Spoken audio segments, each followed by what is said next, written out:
qu'on se réveille l'Afrique. Il faut qu'on se réveille. Je pense que c'est le moment de la prise de conscience.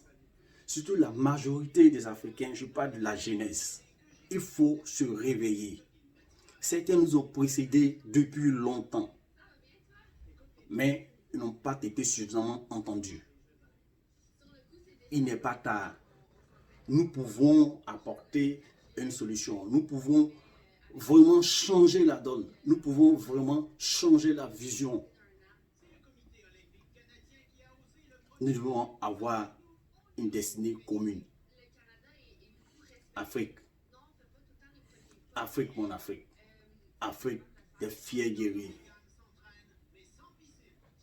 Dans les savanes ancestrales. Vous vous souvenez du Diop? Bref.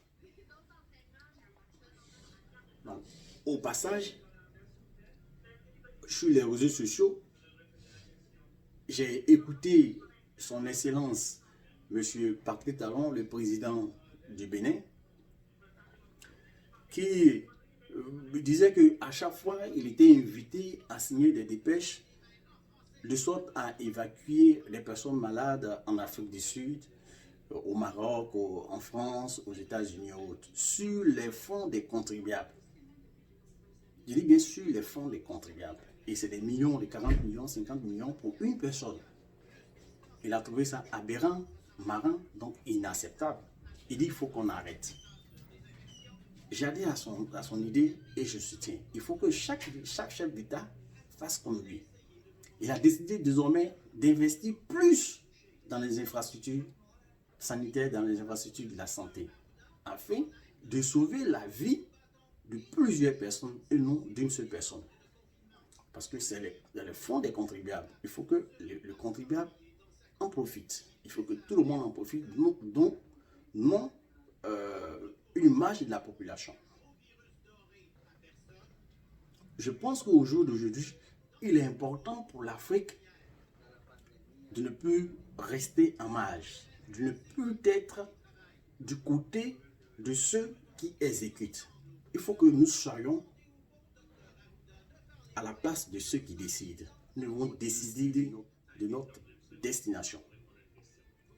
Nous avons la capacité de pouvoir décider, de pouvoir faire des choix et de pouvoir orienter nos décisions. Je préfère que l'Afrique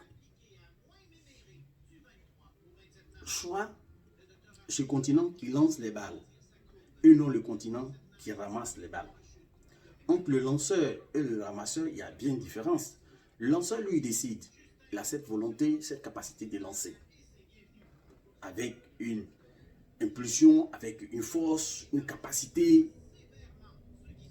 Le ramasseur, tant que le lanceur ne lance pas, lui, il ne peut pas ramasser la balle. Donc lui, il est conditionné. Donc lui, il attend. Il faut que le lanceur lance pour que lui, il puisse ramasser. Donc il faut que l'Afrique soit à cette position où l'Afrique prenne ses décisions, où l'Afrique décide, l'Afrique fasse des choix face à la réalité, en termes de production, en termes de consommation, en termes d'investissement, en termes d'épargne. Il faut que l'Afrique décide. Nous sommes trop assujettis, nous sommes trop conditionnés. Aujourd'hui, l'Afrique tout entière attend l'éventualité ou la possibilité d'un remède quelconque contre le Covid-19. Nous attendons un médicament ou bien un vaccin. Aujourd'hui, on entend partout sur les réseaux sociaux, sur les médias partout. Il y a eu même un débat là-dessus sur une chaîne française. Oui, il y a eu un débat là-dessus. On a tous appris. Est-ce qu'on ne pourrait pas faire des essais cliniques sur les Africains les jours à venir? Oui, c'est bien beau de faire des essais cliniques. Faire des essais cliniques, ce n'est pas ce qui est mauvais. Les essais cliniques, c'est pas ce qui est mauvais. À partir du moment où il y a eu des recherches, il y a eu des développements, où un médicament ou un produit est trouvé, que ce soit un produit, je veux dire du vedette ou de marque est trouvé, il faut des essais cliniques. Donc, il y a la procédure de création, il y a la procédure de développement, la procédure de production et la procédure des essais cliniques. Les essais cliniques se feront d'abord sur les animaux et puis par la suite sur les êtres humains. Donc, ça, c'est une évidence, c'est normal, jusqu'à ce que ça soit vraiment homologué, validé par les structures compétentes. Ça, c'est normal. Mais la question que nous nous posons, l'Afrique n'a pas été à l'initiation, n'a pas été l'initiatrice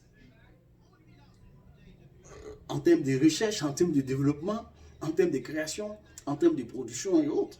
L'Afrique n'a pas participé. Moi, je ne crois pas. On parle d'essais cliniques et on veut essayer sur les Africains. Ça serait intéressant de faire des essais cliniques sur les Africains si les Africains eux-mêmes ont été à l'origine de ces recherches et développements. Si les Africains ont été à l'origine de la production de ces produits de marque ou de vedettes. Si les Africains ont été à l'origine de tout ce qui concourt ou bien permet de produire ces produits vedettes. On n'a pas été à l'origine. Avec tout ce qu'on entend par-ci, par-là. Avec cette croissance démographique qu'on reproche à l'Afrique, un peu partout, on s'inquiète et on s'interroge. On nous dit d'autres pays maîtrisent les croissances démographiques. Tout le monde maîtrise sa croissance démographique, sauf l'Afrique. Du coup, l'on s'interroge. On s'interroge quant à ces essais cliniques sur la population africaine. C'est une raison fondamentale pour les Africains de prendre leur responsabilité, quitte à mettre en place une industrie pharmaceutique propre à l'Afrique et à l'Africain.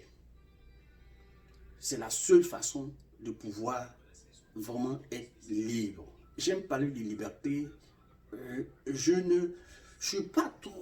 ne suis même pas d'accord avec cette histoire d'indépendance. Je n'en crois même pas. La liberté, elle est très importante. Il faut que nous soyons libres, véritablement libres. S'il ne tenait qu'à moi en Afrique, on ne doit plus fêter d'indépendance. Supprimer tout ce qui est indépendance. Ça ne doit plus exister dans nos comportements. Tous les 54 pays d'Afrique doivent décider une date et une seule pour fêter la liberté, rien que la liberté. La liberté dans tout son sens. La liberté, je dis bien dans tout son sens, dans sa valeur intrinsèque. La liberté, elle est très importante. L'Afrique ne doit plus fêter en rang dispersé plutôt ce qu'on appelle la fête du travail. Il faut trouver une date pour la fête du travail, de sorte à faire la promotion du travail. De sorte à faire la promotion du travail. Les diplômés, il y en a. Il n'y a que des emplois précaires. On sait comment ça fonctionne. Donc, c'est des choses fondamentales que les chefs d'État, quand ils aspirent à briguer un mandat, ils le disent, mais lorsque ces chefs d'État sont aux commandes, ils sont dans l'incapacité totale de mettre en exécution ce qu'ils disent. Je vais créer des emplois, une fois que je suis aux commandes, je suis incapable de le faire. Il faut autre chose que ça. Il faut que cela change. Cela peut changer si la jeunesse s'investit véritablement.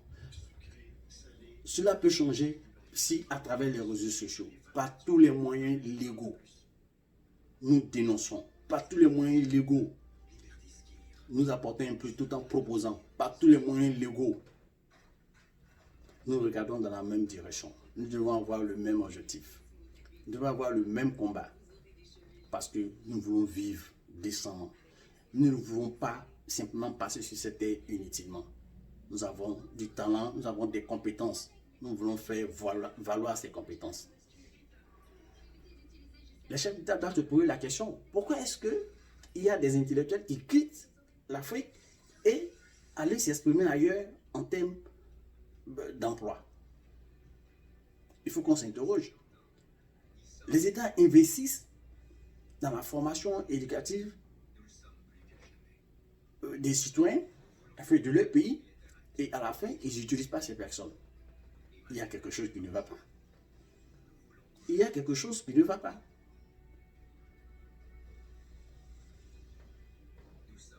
il faut revoir sa copie, il faut revoir sa façon de faire et autres. Arrêtons de tenir des discours, uniquement des discours, il faut joindre l'acte à la parole. Il faut joindre l'acte à la parole. Et seule la jeunesse du jour d'aujourd'hui doit le faire. On ne doit plus avoir peur. On ne doit plus avoir peur. Il faut encourager tous les cyberactivistes qui raisonnent dans ce même sens, le sens du développement, le sens de la liberté, rien que la liberté. Nous voulons la liberté, rien que la liberté. C'est ce que nous vous demandons. Nous ne demandons pas plus que ça. La liberté, rien que la liberté. Libérer l'Afrique. Que l'Afrique soit libre. Que les complices s'abstiennent. Comment s'interroge au jour d'aujourd'hui? L'Afrique est incapable de fabriquer un ordinateur. Vous allez me dire, il y a certains qui fabriquent des ordinateurs. Vous avez déjà exporté un ordinateur dans un pays asiatique ou bien européen et autres? Comment comprendre qu'au jour d'aujourd'hui, l'Afrique est incapable de fabriquer une voiture? Qui peut me dire que l'Afrique a déjà exporté une voiture aux États-Unis, en Chine, en Europe? Nous sommes incapables de produire. Nous sommes incapables. Nous sommes le continent qui consomme le plus. Toutes les politiques de consommation de tous les pays sont basées sur l'Afrique. Tous font leurs calculs pour dire, mais il faut qu'on produise tel nombre de quantités, on peut évacuer telle quantité en Afrique. On produit tel nombre de quantités, on peut investir et évacuer tel nombre de quantités en Afrique. C'est comme ça les choses, c'est comme ça les autres continents réfléchissent. On consomme tout. La Chine, l'Europe, récemment vous avez vu. La Chine convoite l'Afrique dans sa totalité. Les Européens également, ceux qui sont venus, vous avez vu, les Européens également convoitent l'Afrique. On prend aussi l'Amérique. Tous les continents convergent vers l'Afrique parce qu'ils savent que nous sommes le continent qui consomme le plus. Donc, en la matière, il y a encore beaucoup à faire. Il faut qu'on se réveille.